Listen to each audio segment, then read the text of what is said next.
Good morning. Here, let's move to a new poem.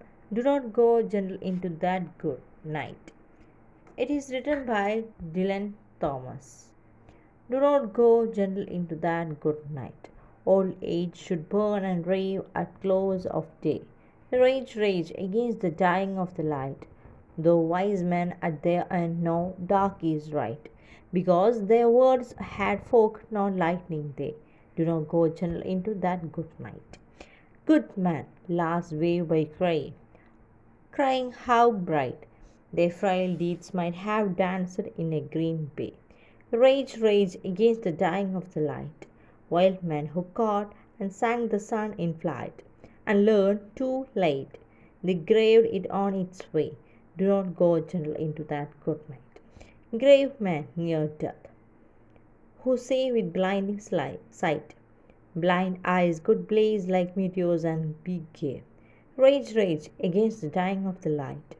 And you, my father, there on the sad height, curse bless me now with your fears and tears.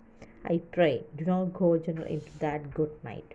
Rage, rage against the dying of the light. The poet Dylan Thomas, he is a Welsh poet and a writer whose works include the poem Do Not Go Gentle into That Good Night and Death Shall Have No Dominion under Milkwood. He also wrote stories and radio broadcasts such as A Child Christmas in Wales, portrait of the artist as a young dog. He became widely popular in his lifetime and remained so after his death at the age of 39 in New York City. By then, he had acquired a reputation which he had encouraged as a roistering, drunken, and doomed poet. Well, the poem Do Not Go Gentle into That Good Night was initially published in a literary journal 1951. It later appeared in one of the Thomas own volume the next year. It is noticeably dark poem concerning itself with the end of the life and the personal struggle to hang on to that life.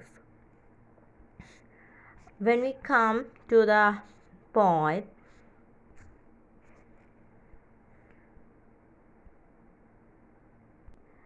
um, when we come to know, the fans of Dylan Thomas has speculated that the poem was written for his ailing father, who passed away the year after the poem and first published. Okay, but without clear evidence, it is important to consider the speaker as separate from the poet itself.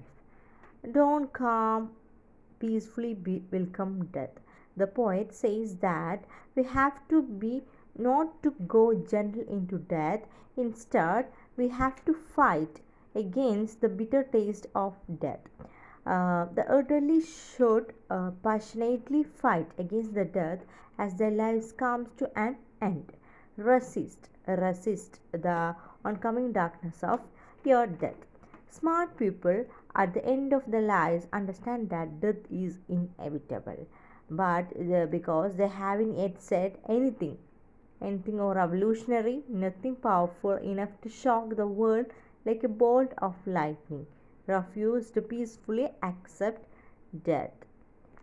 In this poem, the speaker acknowledges that death is inevitable, that we have already discussed that it is inevitable and everyone dies sooner or later, but that doesn't mean that the people should simply give up or give into death.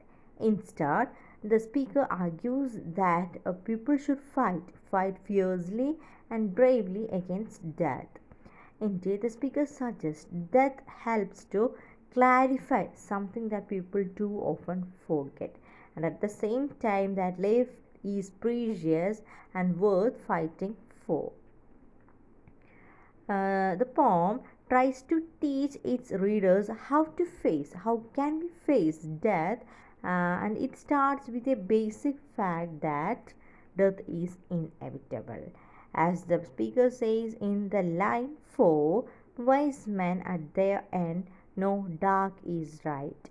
In other words, They recognize that they can't escape from death, but that doesn't mean that these wise men simply accept death. Instead, the speaker notes they do not go gentle into that good night.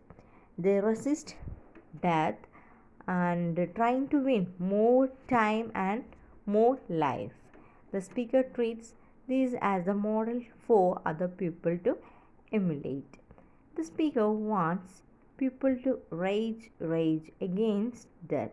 They should burn and rave, fight fiercely and bravely as their lives approach the end. Thank you. Have a nice day.